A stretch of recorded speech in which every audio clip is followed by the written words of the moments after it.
Hi everybody, I'm the Academic Leftist, and in today's video I just wanted to do a short follow-up on my previous video where I discussed the relationship between race, inequality, and incarceration in the United States. And specifically today I wanted to address the question, why is it that concentrated poverty tended to afflict African Americans in the United States in the 1960s and 70s, and even today more so than other ethnic and racial groups? And to understand the answer to that question, we really have to look at the process of modernization in the United States, which was rather unique when compared to other industrial countries. So one academic, Gavin Wright, in this paper entitled "Whatever Happened to the Proletariat," he argued that modernization in the United States was rather unique in the sense that industrialization didn't tap into the agricultural labor force or a surplus population created by the mechanization of agriculture for much of the 19th century. Rather, the labor for manufacturing and industry was supplied first by immigration and also by settlers who continued to move westward in the 19th and early 20th century. And throughout this period, family farms remained intact. And so industry never really thrived based on this mechanization or this removal of part of the agricultural labor force in the United States, which is really what happened in Britain and many other industrial countries as well. So this unique aspect of American modernization meant that in the 1920s and 1930s and during the Great Migration, when African Americans fled the US South and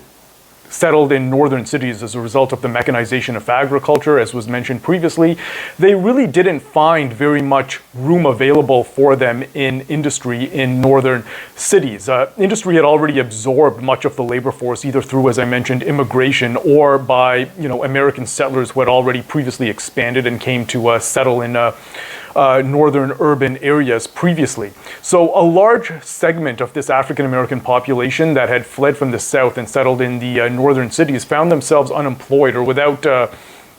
adequate labor or employment opportunities. That's not to say that no African Americans were absorbed within the industrial labor force. They were, but clearly it was much more difficult for African Americans to be able to find work in industry than previous immigrant groups or those who had migrated to the United States in the 19th and early 20th century. So that was one reason why concentrated poverty began to really erode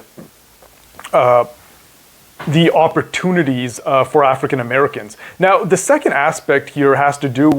believe it or not, with number one, suburbanization and also the invention of the automobile. And this is pointed out by Paul Sweezy, the late Marxist author Paul Sweezy, in this monthly review article, now a seminal paper. And Sweezy basically argued that with the invention of the automobile, the construction of the freeway and highway system became possible in the United States. And in the 1940s and 50s, the United States Federal Housing Administration began to subsidize mortgages for potential home owners. Now, obviously, as you can guess, during this period, there was a large element of racial discrimination. And this is where institutional racism did play a role in the acceleration of concentrated poverty for the African American population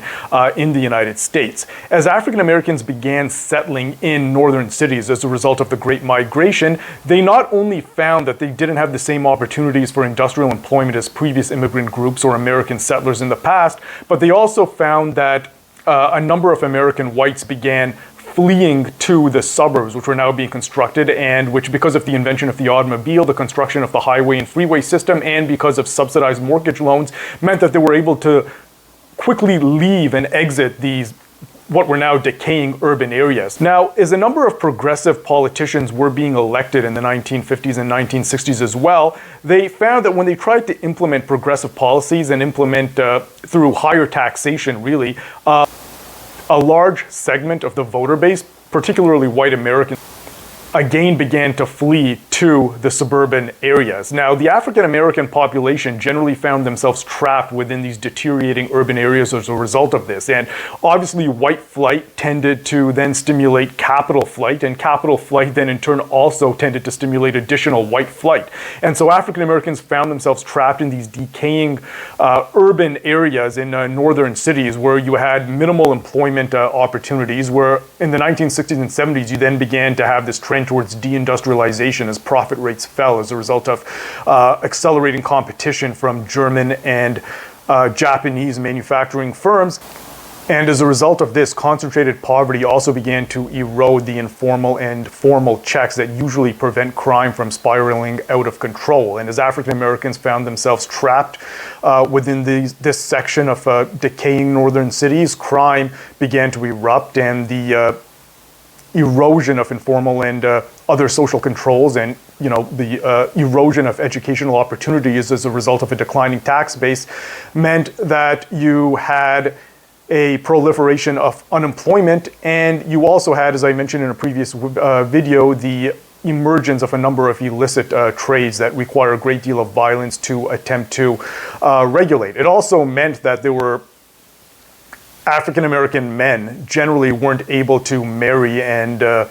create stable nuclear family homes because of eroded employment opportunities, which again just became even worse with the onset of the crisis of stagflation beginning in the 1970s. And so as a result of all this, you had this spiraling crime rate and violent crime rate continuing from the 1960s to the 1990s before it began to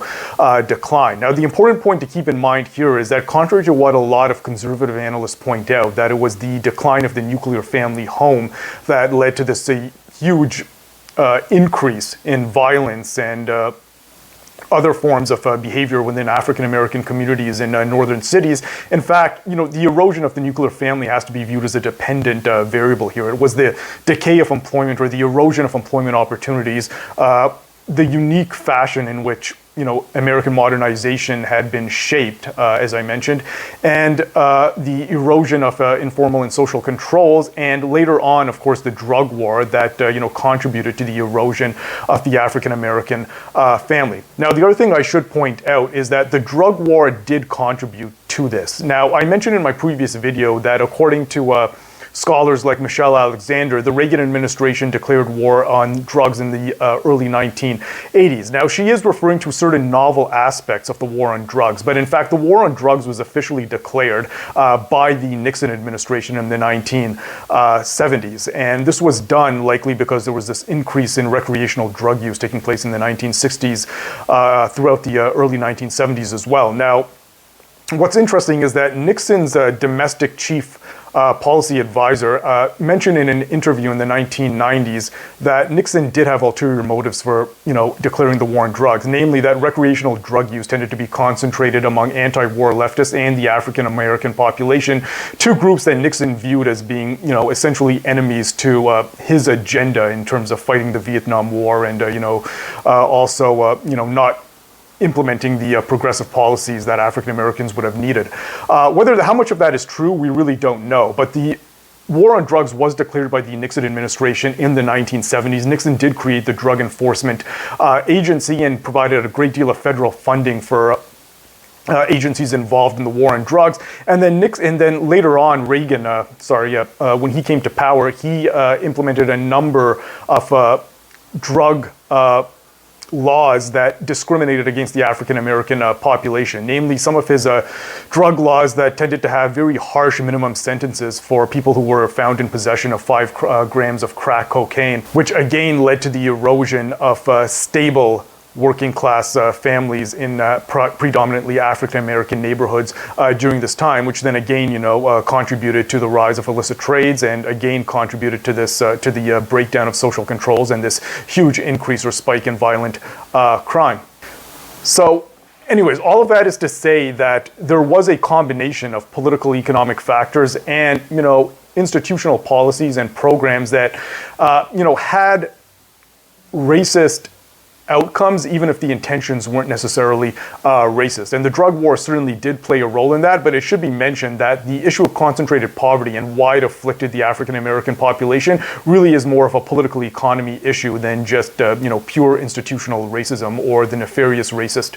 motivations by politicians. So again, I hope you enjoyed this video. If you did like it, please remember to like, comment, and subscribe. Subscribing is the best way to support this channel, and I'll see you guys in the next video. Thank you.